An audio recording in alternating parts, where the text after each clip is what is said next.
Ladies and gentlemen, introducing the worst fucking podcast you've ever heard. Both mics. Alright. Welcome everyone. Welcome to Earth Mics. Slowly pulling us up here on the video here, so just... Yeah, we're here. I'm here. You're here. Yeah. So, welcome to Both Mics, everyone. This is a show about nothing and everything. That over there is Mike Sofka. And that over there is Mike Taylor, and together we are Both Mics. Welcome to show number 85 of Both Mics. Heard everywhere podcasts can be heard. 85, dude. 85. Yeah. Imagine that. Everybody's wondering why 85 is such a big deal for us. Well, we're 85 years old. Yeah, exactly. Get off my lawn. We actually both graduated high school in 1985, and it was the heart of the 80s and the 80s movement and the craziness and debauchery and decadence of the 1980s.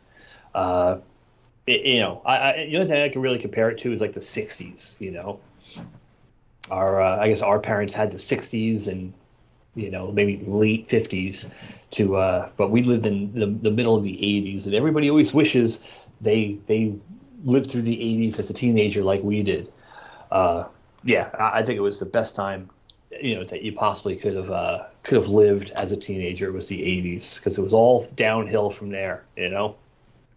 Well, I mean, we have our own memories to fall back on, but there's some people who may have done better or wanted more in the 60s, or maybe everyone's generation's the best, and the younger generation doesn't ever know what the hell they're doing, and they're ruining everything.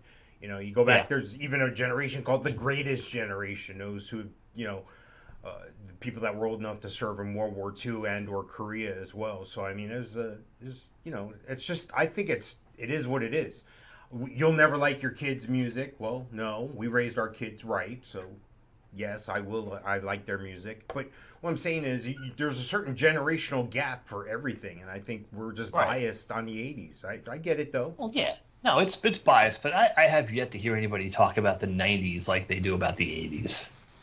Well, yeah, it's because all the people from the 80s started to realize that we had to really fucking work, and so in the 90s, that's what we did. We worked. Right. That guy 90s kind of flew by, dude. I mean, it really did. Yeah, that's true. And all you did was show up, punch in, punch out, go home. That's what you did, right? Yep. Same here, dude. I get it. Shampoo, rinse, repeat. Yep. So, what do you remember most about the 85? I don't want to just say 80s, because that's too broad. 85. Right, We're going to try to stay on 85. This show is about 85 and 1985. So what's your memories of 1985? All right. Well, like I mentioned on the last show, that my bedroom was in the basement of our house in Park Ridge, New Jersey. And I was basically not allowed, but I can go in and out whenever I wanted with whoever I wanted. At one point in the 80s, I took all the stuff that my parents collected and pushed it to one side of the basement. Perfect. Put up a wall. Yeah. And a door. I found the door somewhere, and I made a door, and found a carpet somewhere. Put the carpet down. In shop class, I made a bar in shop class, and that was down there. And found some mattresses and an old refrigerator. And yeah, your own place, dude. Yeah. We had a party room, So my room was in the basement, and then next to that was this area that I created, and it was a party room. Yeah. And all my friends would show up on Friday night, and we would go get a beer ball from the liquor store in New York, which was just 4 miles away. And our one friend who was 19 bought beer in New York and brought it back, and we basically hung out there on and off until Sunday afternoon or Sunday morning, and most of the time my dad would end up making pancakes for everybody on Sunday morning. And it was just all, everybody. It was probably 5 to 10 people every weekend staying at my house. Yeah, it's kind of like the same setup I had before. we left New Jersey, but I wasn't old enough to appreciate it. I was like 13 or so, 1979, and I remember I had the same setup, and we had a basement, and there was a basement area that you could keep like tools from the. It was like a tool basement or whatever. It was a little cut off. They had cabinets in there, and that door shut. The workshop. Yeah, and that door shut, and then it was all paneled. It was carpeted. It was all finished. It was like our own living room. Then we had a giant kitchen / dining room area. The whole thing was carpeted, insulated, and all done. We had appliances, kitchen stuff in there, and everything. It was almost like we could have rented it out. It had its own entrance and everything. We could have rented it out as an apartment for all intents and purposes. Mine was going to be mine. More white trash. You had what I wanted. You had what I was building. Right. So. Yeah, yes, ours was a little more white trash. It was makeshift. It was done, by a 15-year-old kid in the mid '80s, and it served its purpose. There's a lot of memories down there. Yeah, I had a record player, I had a boombox, and we were good to go. Wow. Had our beer. Is that Is that home, or was that is that home still in your family, or no? No. My grandfather actually built that house in 1951. Wow. And my parents sold it in 2004.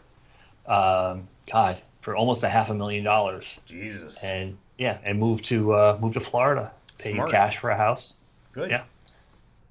And my grandfather built the whole thing himself. That's awesome. He had minimal help, and cost him $3,500 to build. Wow. Yeah. So back in 1951. All right, so we're talking about 1985. If you're watching us on twitch.tv/bothmics or however you're watching us, thank you for tuning in. Yep. 1985, first thing I think of is the clothes. When everybody, when you think of 50s, you think of a certain look. When you think of 60s or 70s, well, 60s, I guess, more hippie, 70s maybe more disco. So 80s, mid 80s. What are you thinking? What are you looking at, fashion-wise? Unfortunately, I think of like neon shirts. Like everybody had like neon shirts on, like bright green, and they, Frankie Goes to Hollywood, or Frankie Says, or some stupid crap like that.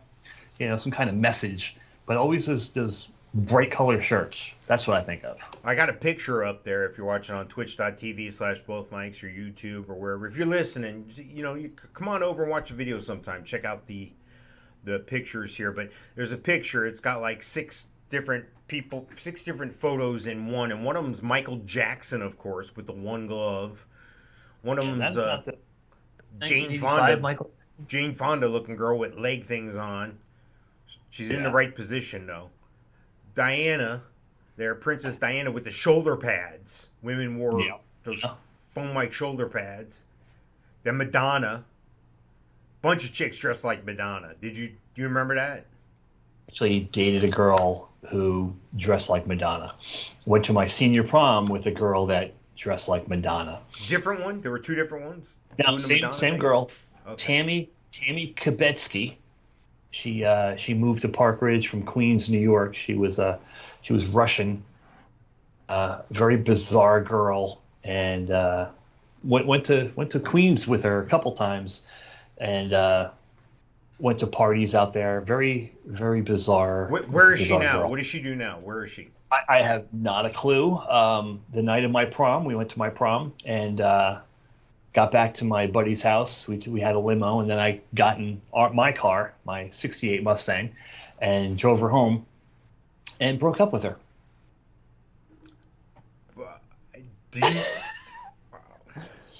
Yeah, right. Broke up with her, and then the next day in New Jersey, the next day after the prom, you go to the shore. You go down the Jersey Shore, and you hang out at the beach. Yes. And I went with my ex-girlfriend, so that was the plan. Break up with the girlfriend, go out with the ex-girlfriend the next day. Well, some of the fashion trends in 1985, according to the interwebs: shoulder pads, we mentioned, mini skirts, leg warmers, huge earrings. Did you wear an earring, Mike? I did wear an earring, yes. Which side was it on? It was on the left side. Yes. The right side. Right is wrong. That's the way I remember. All right. Well, if you're listening to us, we're not saying you're wrong if you wear one in the right. I'm just saying that wasn't right for me at the time. Exactly. Or ever. I was sitting at at my friend John's kitchen table, and they had an ashtray, and they had a feather earring. Remember the feather earrings? Yes. Yes. There was one of those in the ashtray. So I grabbed it, and I just poked it through my ear. Wow. And no ice, no numbing, none of that pussy stuff. No blood? No blood. Were you Your ears drunk? don't bleed, do they? Were you drunk? No. No. Right. Not drunk, not high. So what emboldened you to do this? What said, I think I'll stick this needle in my ear? Boom. How do you I go wish it from was a not needle. doing It that? wasn't even a needle, and it popped when I went through. And Yeah.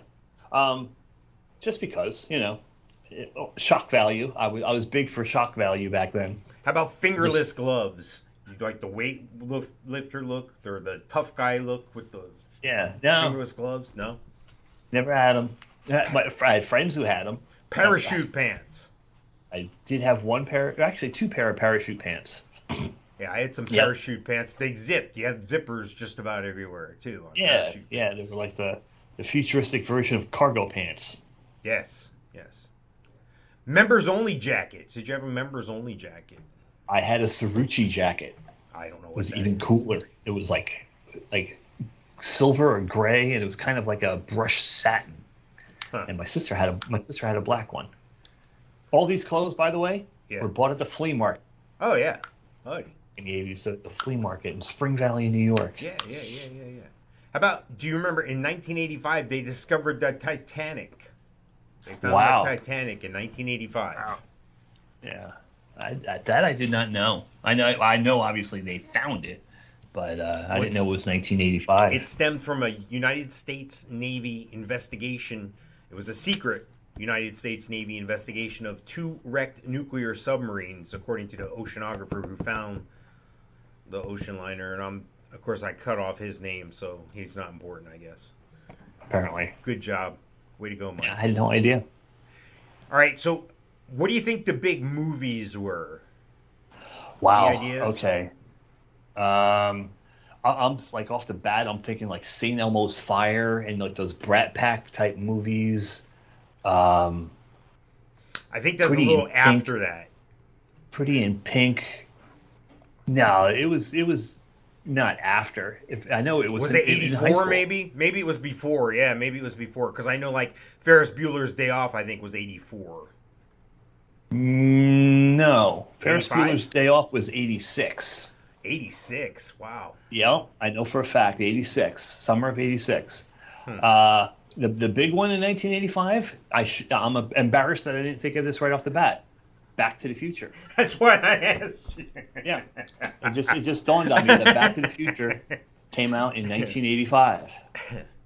Well, according I saw that at the Dollar movie theater with my current wife in Austin, Texas, on Ben White Boulevard. There was like a second run movie theater for like $1.50 movie. Yeah.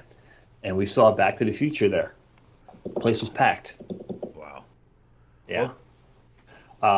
It was maybe no. The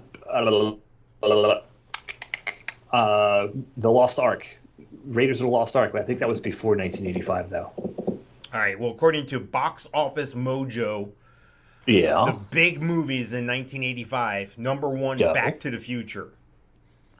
Okay, cool. Number 2, Rambo: First Blood Part 2, and Rocky 4. Rocky 4, yeah. The Color Purple. Oh, Lord. Out of Africa at number 5. Cocoon Same at number movie. 6. Wow. Jewel of the Nile at number 7. Wow. Witness at number 8. The Goonies at number 9. God. And number 10, Spies Like Us. Those Spies Like Us. Yeah. Yeah. What I do you saw think that. What do you think the most popular TV shows were back in 1985? The Cosby Show? Cosby Alf? Show's number 1, yeah. No, that's a good pick. Alf? Alf not in there, not in the top 10, No. according to I think Box that Office might Mojo. that might be a little after that. I want to say Three's Company, Happy Days, Laverne and Shirley. No. No, I get it. That none of these are ringing up. No, you're. I think you're too much near the 70s to early 80s as opposed to 85. Yeah, they were popular, but I think they were on the downside by then. All right, I'll go 10 through 1 here. I'll go Yeah, 10. I didn't watch TV much. I'll give you a hint on each one. You got to give me the show, all right? All right, Angela! Who's the boss? Yes, yes, yes. Wow. Yes. Number 9 was two dudes dressed in pastel jackets. Oh God, Miami Vice. Yes, yes, Dude. yes. Shout out to my college roommate Steve. You've met Steve Yes, before. yes. Became a cop in Austin. Yeah. He was a criminal justice major, and every Friday night we could not go out and go drinking until Miami Vice was over. I told him to TiVo it, but he wouldn't do it. Yeah, we couldn't go downtown to 6th Street in Austin until Nice. after Miami Vice. Nice. Pain in the ass. Number- And he had the white blazer and everything. He thought he was the Oh, shit. yeah? Did it? Yep. Turned up collar. Yep. So, oh, All that. Buddy. So we just lost a member. This is number 8 coming in here. We just lost a woman who was on this show. Golden Girls? Yes, yes, the Golden Girls. The Number Golden 8. Girls were on in '85? Yeah, yeah. Well, I was watching something. Oh, I was watching Everybody Hates Raymond the other day. And I'm like, I wonder when this show came out. You know, you can hit like information It's on in your the button. 90s, right? It was that particular show was 1999. I'm like, Yeah, I didn't realize it was that long ago. right. But whatever. So these Get off my lawn. these next 2 shows are like evening soap operas. 7 and 6, both of them are the same type show, Oh. basically. Like Dynasty There's one of them. and the spin-off from Dallas. Or Well, was it Dallas. They gave me Dallas here, so yeah, we'll go with Dallas. Nice, nice. And then where's everybody know your name? Oh, Cheers. Yeah, Wow, that's that number was 5. Dude, Number 5. wow, really? Blowing my mind here. Thank you. My intern just brought me some tea. Very nice Some tea? So yes, yes. I have my Yeti. All right. You couldn't watch this show any faster than the show's title. It took every bit of the show's title to watch it. The Flash? I couldn't watch it in 30 minutes and I couldn't watch it in an hour and a half. It had to be at a specific time.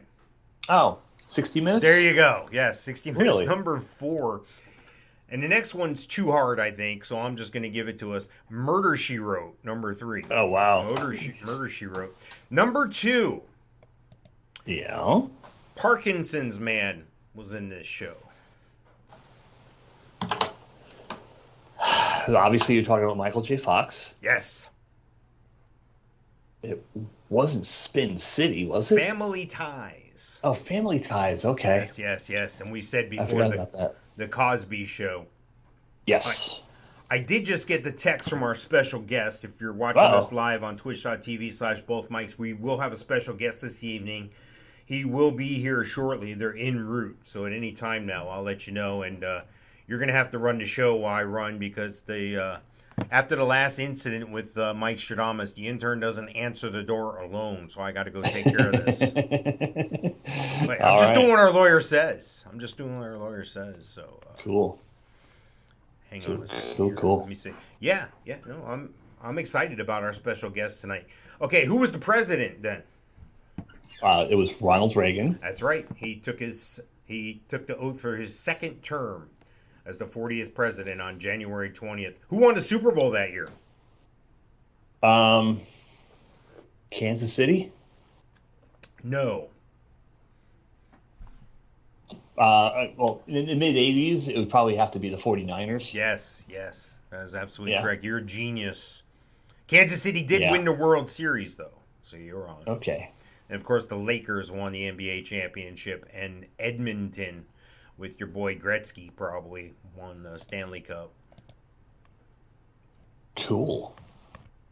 So what do you remember most about 1985 as far as school, besides not going?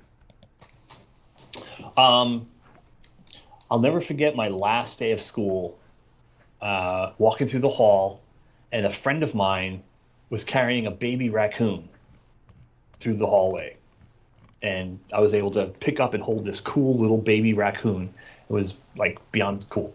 That was my last day. And then I walked up the stairs, I walked outside, and one of the English teachers came by and says, "Hey, Mike, you got to come back and tell me." I'm like, "Okay, tell you what. If blondes have more fun." Wow.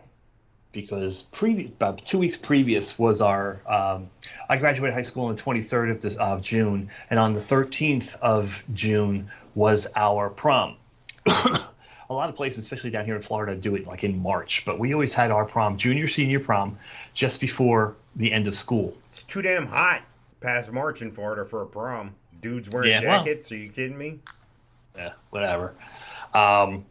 So yeah, the day of my prom, my buddy Gene and my buddy Howard come over to the house and dye my hair platinum blonde, or at least try to, and it came out kind of strawberry blonde.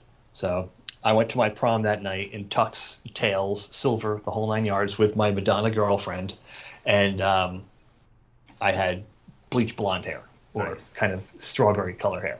So he wanted to know if blondes had more fun, and that was his thought process, because I went through my whole life with brown hair until that day.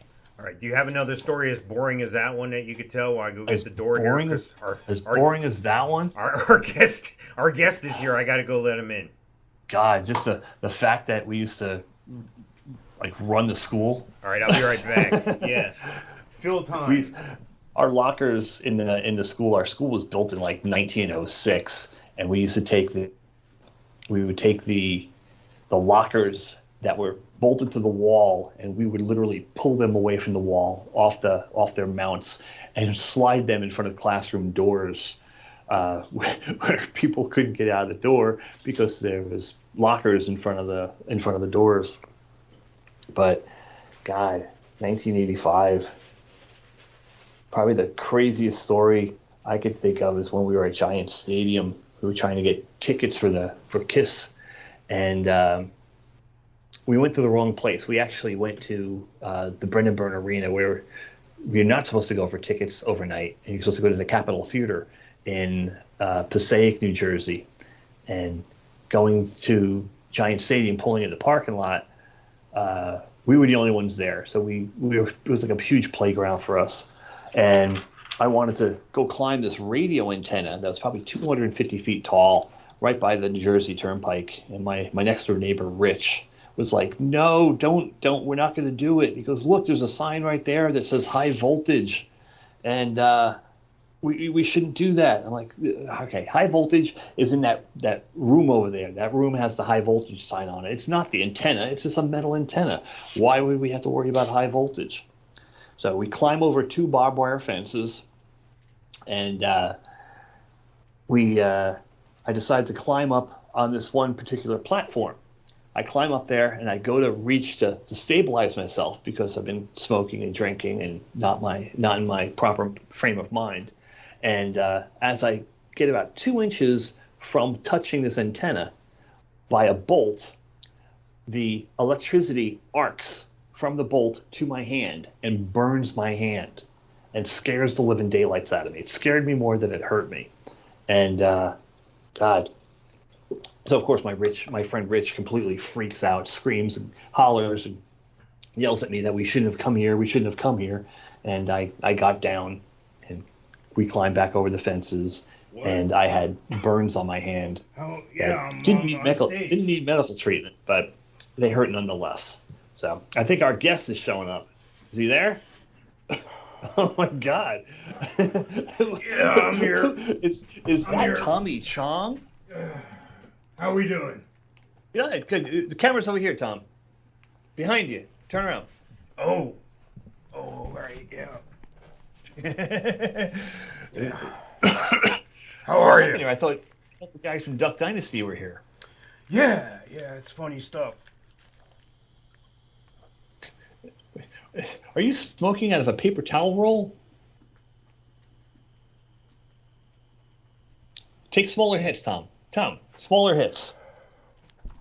Anyway. No. What are we Welcome doing? to both mics. Yeah, welcome.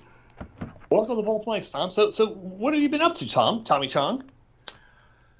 Well, besides my glass blowing business, and let me tell you, my lips get burned up from fucking blowing all that glass. So, I gotta wear chapstick and shit. You can't just blow glass. You gotta, your mouth gets hot.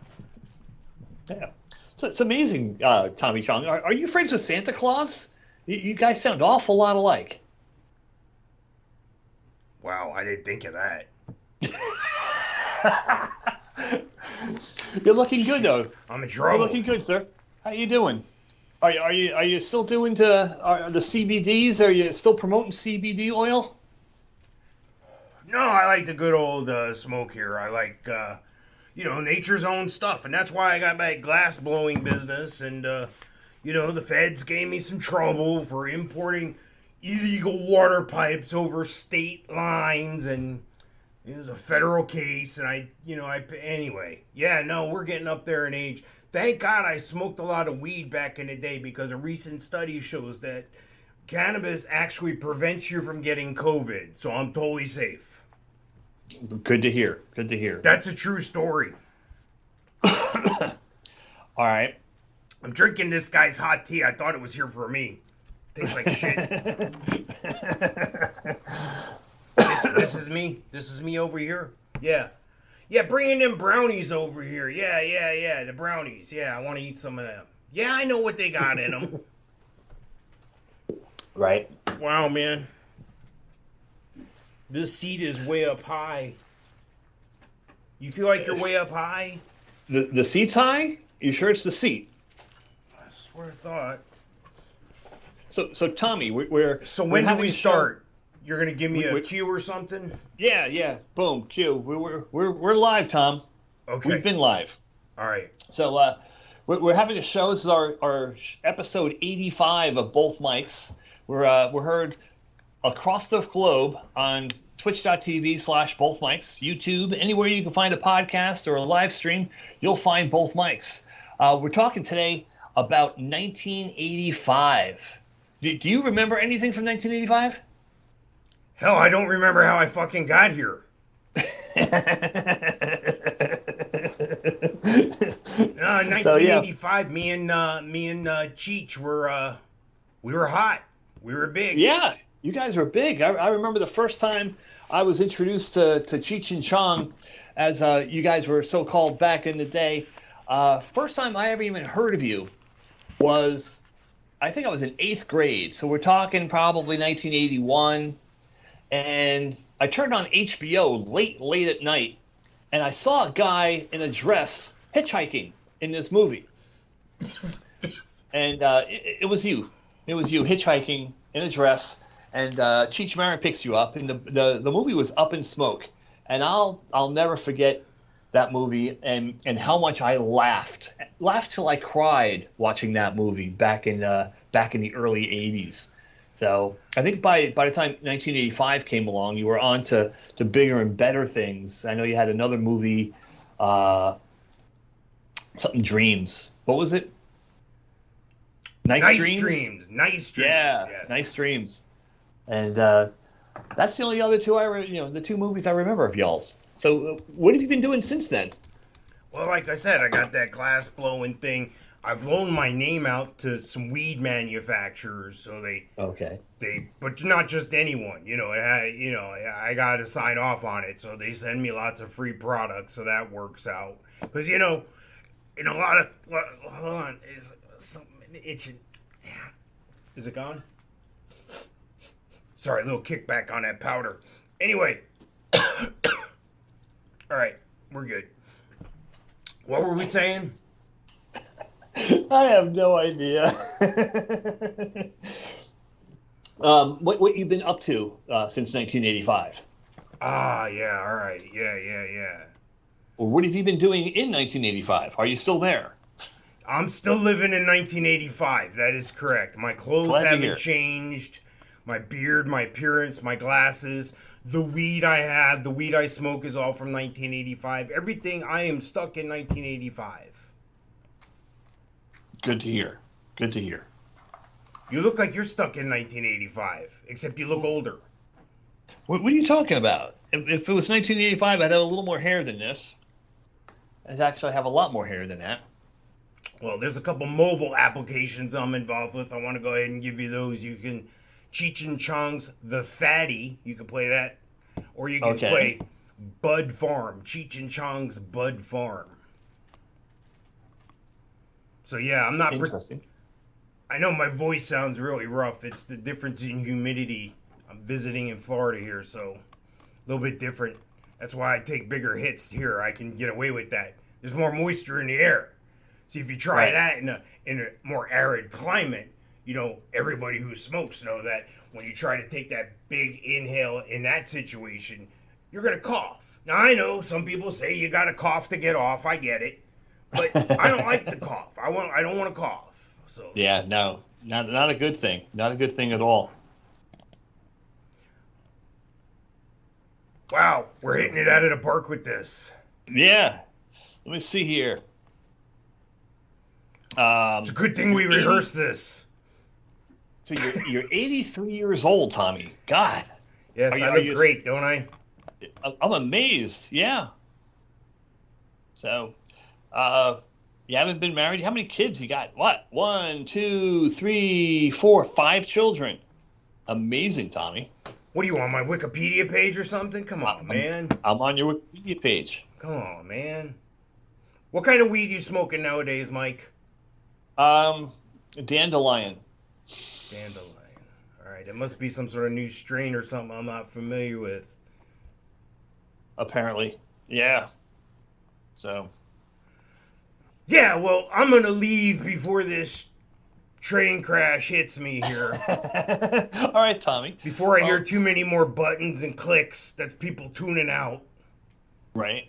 So, I think because of the voice. I don't have the rhythmic attention to the voice like really Tommy Chong might. Like, I gotta... Yeah. I should have toned it down some. Yeah. But we got time to work on it, though. I can work on it. Right. All right. I'm going to go get the other asshole back. How's that? I'll be right back. All right, Tommy Chong. Ladies and gentlemen, Tommy Chong of Cheech and Chong. See ya. Wouldn't want to be ya. Let's see. June 10th, 2021, at the Texas Hemp Show, Russell Dowen and Jesse Owens interviewed Tommy about his new hemp brand and how he used cannabis during cancer bouts, future hemp plans, and cannabis activism. The background behind the club only performance of a song called Sergeant Sunshine. Yeah, get that guy the hell out of here. I don't want him here again. I don't want to see him again. Right? Sorry, go ahead. I'm back. 6 children. You're back. Yeah. So, welcome to show 85. Yeah, let's start this fucking crane trash. Anyway. All right, let me close Did this you say out. crane trash? Crane trash, yes. Crane trash. Crane trash. Yes. Interesting. Yes. So, all right.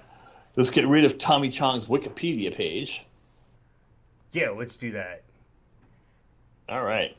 So your band, your favorite band, back in the day, Motley Crue, right? That's when they kind of debuted, was 85? Yep. No, they debuted in 1981, became popular in 83, 84 with the 1983 US Festival in California.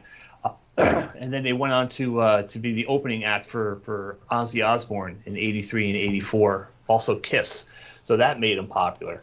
In 1985, they had an album called Theater of Pain that came out first week of July.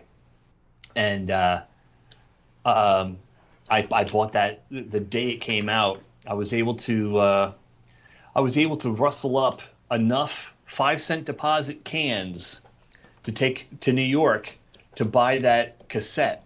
Nice. With the proceeds I got from beer cans and bottles from my high school graduation party. Nice, perfect. Which was at my house. September 1984, I walk into English class and I go, everybody, I will be having the graduation party and the last day of school, after graduation. And everybody remembered. and they were asking me, through finals and stuff, hey, the party's still at your house. And sure enough, Good. I never let my parents know, but I did say that we were going to have a small handful of people come over. Sure. We had about 350 people in my backyard. Yeah. Nice. So we had enough crushed cans to fill 5 garbage cans to put out to the street for the trash guy. Wow. And then I had enough that were whole and not broken bottles to take to the liquor store in New York to get money to buy Theater of Pain the first week in July. Wow, that's pretty impressive. If you're looking at this on twitch.tv/both mics, you see a picture of Motley Crue in their garb for the Theater of Pain tour. And this picture was actually taken by a friend of mine named Mark Weiss, a guy I know, who I kind of modeled now myself he's going to come after. looking for royalties because I'm using his picture. Stop. Yeah, no, it's all good. We're All right, friends. Good. And he actually, I kind of modeled, I wanted to model myself after him. And my college major was photography, so my plan was to be with him or work for him or be like him until life got in the way and, shit hit the fan. But we are. Yeah, there's actually, there's like 50, the top 50 heavy metal rock releases in 1985. God. Do you have a list there of anything, or do you want to go through this list? No, I do. You do? All right. Go ahead. Let's hear what you got there. Maybe I don't have the same thing. I have the top 50. I don't think we're going to go through 50 of them. No, just maybe the top 10. Well, number 50 is actually a real good one. Is Y&T, Down for the Count. Well, you've Remember seen the song them on Summertime? You've seen them on a Monsters Rock thing, right? Yeah, they've been on every one. They won't be on this one though. We'll go through the highlights, but yeah, their song "Summertime Girls." Oh, you don't know it? No, you don't know "Summertime Girls"? No, and wow, and we can't really play the song behind us either. No. So yeah, go ahead, sing it, Mike. No. Aerosmith, "Done with Mirrors," number 41. That was their initial comeback album, and I've seen them in concert in San Antonio, believe it or not, and not real impressed with them back then because that was before Permanent Vacation. So the only songs they had were like "Sweet Emotion" and "Walk This Way," and you had to sit through an hour and a half concert just to hear 2 songs. So be it. Number 40. A good one. It was such a chore to go to a concert. Right? You're such a martyr for sticking around for an hour and a half to hear the 2 songs. Yeah, well, in my country, we would love to have opportunity to go see live music, but the people get killed real quick. Come on, Mike. First world problems. Number 40. Number 40, Night Ranger. Yes. 7 Wishes. Yes. And the one main song that, of course, everybody knows is Sister Christian. Probably my least favorite hit of theirs because it's overplayed or was overplayed. It's a real good one. And a bonus is if you live in Florida or visit Florida often, they're usually playing at Epcot or SeaWorld or something, and it's a pretty good show. So, yeah, I saw them at SeaWorld this past year. Of course, my phone locks up. Let's see if I get my phone. No, of course it's not going to work. I was going to talk about that in our last show here. They're getting ready to switch on all the 5G everywhere. That means the 3G stuff isn't going to work. So hopefully you're on at least 4G, right? It doesn't say at the top. Usually it says at the top. What I want to find out is how long you can keep that phone. Will you keep that phone until they come up with the 6G and they cut out the 4G? And then you're screwed because you don't have a 5 or 6G phone. Are you going to be that guy that has to go buy a new one then because they're changing? I might have to be, yeah. Yeah, I think I'm going to be that guy too. Yeah. All right. Let's see. I lost my page. Trivia. Boom, boom, boom. Random trivia.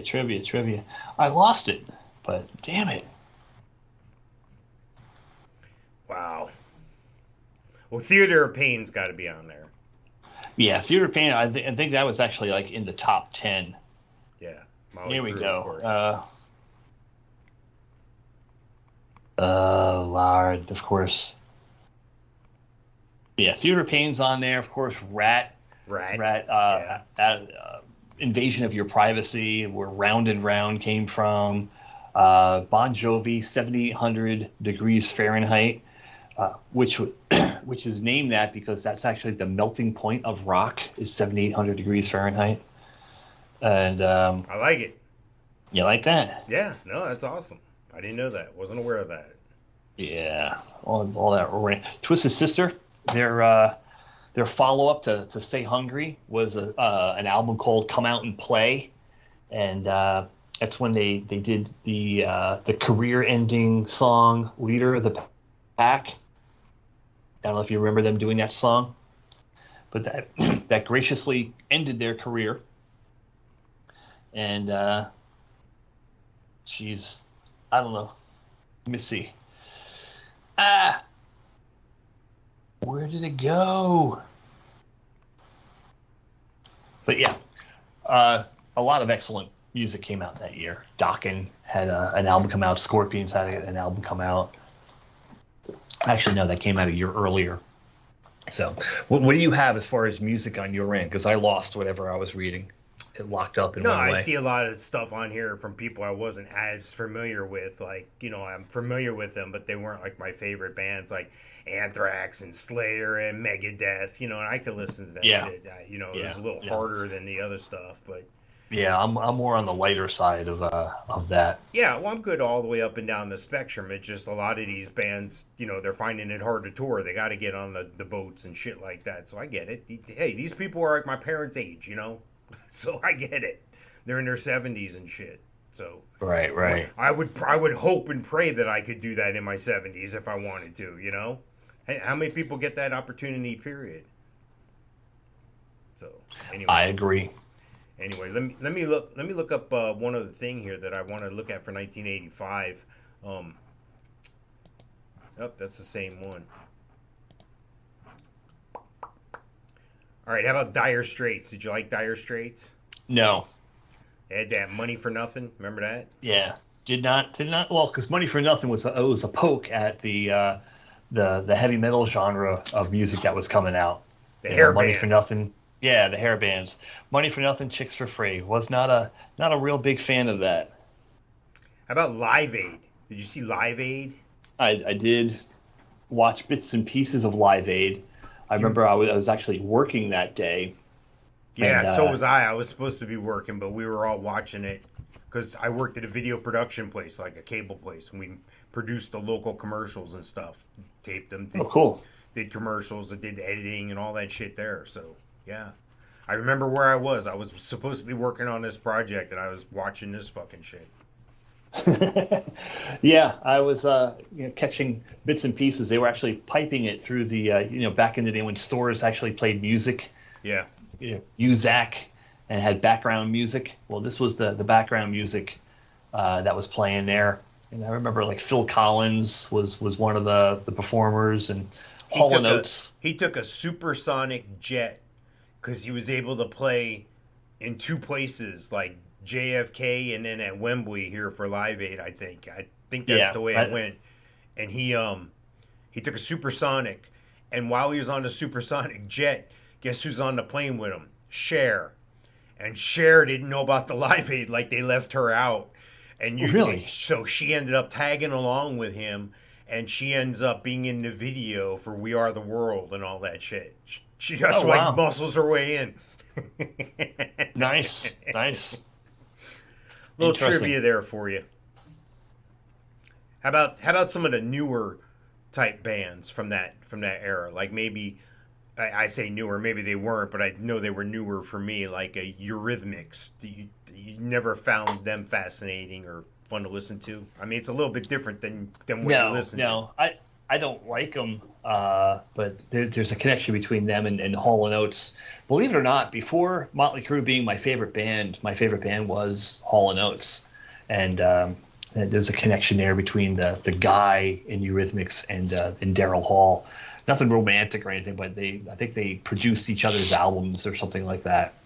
So that's my only recollection of Eurythmics. How about bands like Talking Heads? Talking Heads were good. Yeah, they were fun. Like that, and like the Thompson Twins, and that whole weird genre of music. Frankie Goes to Hollywood, like we mentioned earlier. Wham. It's funny because you're old when you hear these songs on the music, like you said before. Right, in an elevator. Yeah, or you're in a department store or whatever. If you're still doing that Yep. brick and mortar shit, it's hilarious to me. It makes you feel the first time it happens to you, and it happened to me for the first time. I think in the early to mid '90s in the restaurant business, I had heard a Kiss song on the radio, and I was like, all right. And they were like, I go, what station's this? And because I was new to that area, and the guy goes, a classic rock station. I was like, what? When did they become classic rock? It was Exactly. I thought they were still actively, musicians. Yeah. I didn't know they were has-beens already. Shit. Yeah, the time I realized I was out of touch, not old, just out of touch. It's two different things. Was Green Day at, believe it or not, here in Jacksonville back in 2005. Took the kids there. We saw Green Day on Tuesday, Motley Crue on Wednesday, and then came back to Orlando and saw Bowling for Soup on Thursday. Went? No, it was Michael and Jessica, the older two. I was just But we're at the Green Day concert, and one of the slower songs comes on. Yeah. And typically in 1985, what do you do when the ballad comes on? You're taking a beer run or piss break or something. The Home Sweet Home of Motley Crue. What happens then? You break out the lighter, right? Oh yeah, okay. Yeah, so you break out. Yeah, that's during the drum solo when you take your piss break. Well, see, during Cheap Trick's playing of the Flame, there's some avid Cheap Trick fans that I've known for years. They just hate the song. They claim the band hates the song, hates playing the song, but they have to play the song because people come to hear the song. Right. And they supposedly it's like a roll your eyes song, like, oh, here we go, and they muscle through it just because they have to. So I know people that are super fans that they always say, oh, of course, then they played the Flame, so I ran to the bathroom, took a shit, grabbed a pretzel, and I'm like, really? You're at the show. You're not going to... come on, really? You like the band? You don't like that song that much? You refuse to watch it? I mean, come on. Yeah. Yeah. All right, how about a band that was a little more foot forward or progressive forward? Level 42. Did you ever hear them? Level 42? No. A song called Something About You. No clue. It's probably one of those things if you hear it, like, oh yeah, I know the song. Well, we don't have license for that, so sorry. You're driving off the road if you're listening to this in your car. You're screaming at me right now, I know. How about Tears for Fears? Shout. Yeah, that was a big song then, right? Not a fan. Not a fan at all. How about Phil Collins? Not a fan. Not a fan of him. Not a fan of Genesis. Wow. Just okay. It's one of those. I'll turn the radio off or change the station if I hear him. John Cougar Mellencamp. There's a song. There's a name at 85. That's good stuff. Good stuff there. The Power Station. Some like it hot. Who's that? That's Robert Palmer. Yeah. And then a couple of guys from Duran Duran. I think you're right. Yeah. Yep. How about the Hooters? The Hooters. That was a God. band. And We Danced was their big song. And We Danced. Yep. John Cafferty and the Beaver Brown Band. Funny thing about these guys, there was a movie that sucked in the movie theater, but made it huge on HBO, and it was called Eddie and the Cruisers. You remember that movie? Yeah.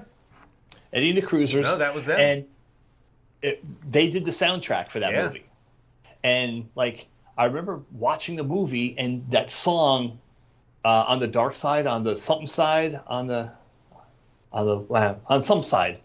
And it fit the guy that played the movie so well that when I saw the song performed by the actual band, John Cafferty, Jack Cafferty, and the Beaver Brown Band, I did John Cafferty, who's also a news reporter in New York, by the way, or was.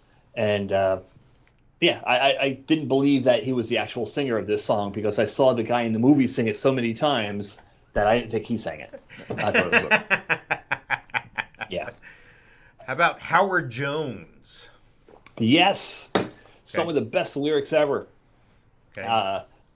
We did a student exchange back in 1985, and our little group from Park Ridge went to an area outside of Washington, D.C., and the guy I stayed with was like my complete opposite. Like he was afraid of me. That's like the only way you could put it. You got to figure me with long hair down to my shoulders, and he was a swimmer who had like a crew cut. So like we were oil and water, but we got along okay. And he was a huge Howard Jones fan, and I got to like and learn Howard Jones music through this guy. Kelly was his name, believe it or not. So what is this? So what does this guy and his husband do? I have not a clue. It's been 36 years. I haven't even seen him since. All right. But one of the best lyrics, I use all the time, especially at work, is from one of their songs, from his song. I forget the name of the song, but the lyric is, "You're the fastest runner, but you're not allowed to win." Yes, I like that one. Yeah. Yes. How about Mr. Mister? Mr. Mister, yes. Broken Wings. I wish I could sing. I'd sing these songs to you, but yeah. How about the Motels? The Motels did not like them at all. Yeah. Nope, them and like Quarter Flash. Okay, like here's a name that was still going strong at that time. David Bowie. Oh, wow. You're a fan or no? Not a fan of his mid-'80s stuff. His earlier stuff, yeah. But like Let's Dance and China Girl and all that weird, wacky crap, even though everything he did was weird and wacky, I just didn't like that. How about Hart? Hart, yeah. Decent. Yeah, I've seen him too many times already. Like, I'm like, oh, shit, not these guys again. You know, they're playing with someone else that I'm there to see, you know, and I'm like, yeah. God, I wasn't ready for them again. I just saw them, you know, and there's certain bands that I don't have to see every night, you know, I just... Right. I actually won tickets on a radio station in San Antonio, and it was perfect because they were playing on Valentine's Day. So I was able to get free tickets and take the missus to go see the San Antonio Rodeo on Valentine's Day and see Hart. There you go. Yeah. Well, good for you. One of those holidays you never know what in the world to get, and the decision was made up for me. Speaking of Hart, are you familiar with Corey Hart? Yes. Isn't that the sunglasses at night guy? I think so. Yeah. Yeah. Loverboy, the Canadian band, Loverboy. You got to tell the story. Yeah. I was working at the car dealership there, and Loverboy was making an appearance somewhere local, and one of the radio stations had a promotion going on at the dealership, and you can come by and meet this dude who's the lead singer of Loverboy. Like something or other. Yeah, whatever his name was. And so I keep telling my boss, hey, I'm going to go over to that building there where the promo stuff is. I'm going to talk to this guy from Loverboy. And he goes, you know, he was Hispanic. He didn't understand what I was saying. Thought I was telling him my Loverboy was next door. So I had to break that down and explain it right. So I go over there, and I'm not supposed to be over there. And I wait for the crowd, you know, there were a handful of people that were there to, you know, disperse. And I go walking over to him, and I go, hey, how you doing? My name's Mike Sofka. I'm a big fan. And I like that Eye of the Tiger song you guys did for the Rocky movie. That was fabulous. He just looked at me, handed me the photo that he signed for me, and just shook his head. And I just shook my head and laughed. Anyway. Yeah. It was funny. It was funny at the time. Still funny. Yeah. We did the same thing with the what's-her-names at the RFC. Me and Ron. The who was it? The guy that was in the Susan Sarandon and her who was the guy that was in God.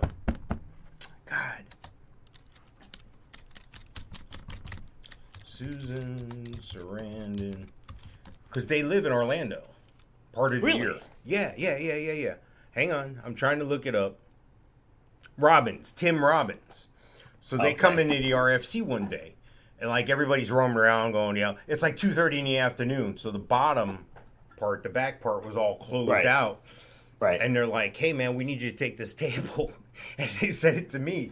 And then somebody that I knew was managing that day. I'm not going to say any names, but they said, no, don't let him do it. I've got it worked out. So they had already inside with somebody else. So in comes Tim Robbins and Susan Sarandon, and their kids are in these soccer uniforms. And they're sitting down there in front of the elephants. And, there's maybe there are 4 of them, but they're on a circle table. Right. So I think Mike K was on duty that day. And I kept teasing him. I was like, hey, man, I know it's against policy and you're not supposed to do it on Disney property. You're not supposed to do it in a restaurant. But I think I'm going to go say hi to Tim Robbins and Susan Sarandon. And he goes, don't you dare.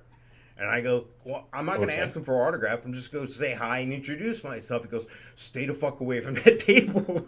So then Ron or somebody comes over, does the same thing. It's like, hey, we're going to go over there and we're going to introduce ourselves and stuff. So I helped run some of the food. So I got, close contact with them. I was there. But I didn't do nothing. I didn't have any exchange. So then I saw Mike K coming back to one of the huts, and I go, watch this, and I'm breaking down like I'm real upset. And he goes, what's the matter, you all right? And I go, yeah, I think I fucked up. And he goes, what do you mean? I said, well, I went over, and he goes, you didn't. And I said, yeah. And he goes, what happened? I said, I went over and told him that I thought he was good in that movie where he was on the beach with that volleyball. He just looked at me like I had 3 fucking heads, dude. We had him going for a good few minutes to where he was going to go out and apologize to Tim Robbins. Nice. Nice. Yeah. Unreal. I got to pull the same prank twice, and it was incredibly funny. So that's awesome. That's awesome. The only famous person I served or was the waiter for at the RFC was Josh Duhamel. It was Transformers. He was in Transformers, but at the time he was on All My Children, so he was like Soap Opera Weekend. Yeah. If you saw him, you know who I'm talking about. He's like that famous, but were you a ZZ Top fan back then in '85? Yeah, because they had some pretty catchy stuff back then. One of my best friends was a kid named Sam, Italian kid, Napolitano, and I always got a kick out of it because he always thought so highly of himself, and that because everybody loved, or all the girls loved, a guy named Sam instead of a sharp dressed man. Nice. It was a guy named Sam. So yeah, he was thought very highly of himself, and yeah. Nice. So good stuff. Good stuff. This show has been an absolute train wreck. I apologize. I had such higher expectations for myself, and I let everybody down. So I'm sorry. Could have been worse. We could have talked about Madonna for an hour. Yeah, right. Listen, make sure you catch up with my buddy Gino Losi if you want to go fishing in Florida. Check out my friend Dustin Levine at the Melon Patch Theater in Leesburg. And check out my friend Night Fan Stan at Jet Set Printing in Orlando. We have, we got to go, right now. All right. Thank you for listening. Thank you for watching. Have a Coke and a smile. All right. We'll see you next time. Ciao.